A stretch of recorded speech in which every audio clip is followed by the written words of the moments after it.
English! Okay, as you can see. Ayun! So, as you can see, our poster that there's an office with a box, and inside the box there's different grades. You can see that the respect and humbleness, patience and cooperation. So we should keep this kind of traits to become and bring to the community to become so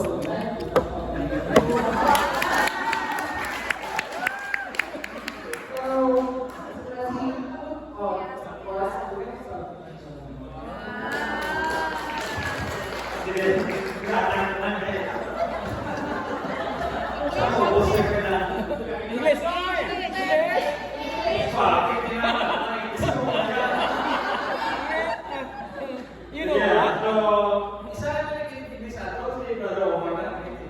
You know what? You know what? English. English! English. Yun! The drawing inside the box differentiate our attitude that need to be possessed as an employee.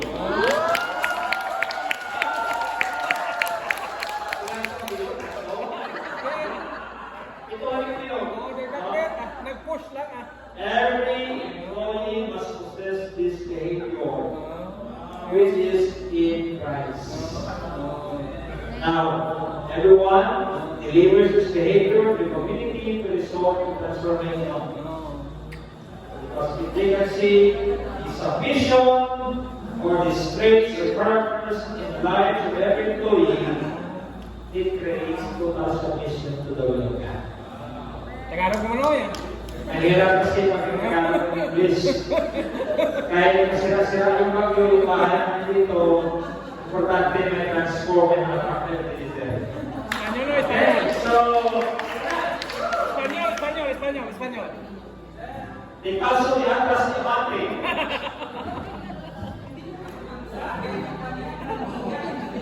Baik kalau boleh share.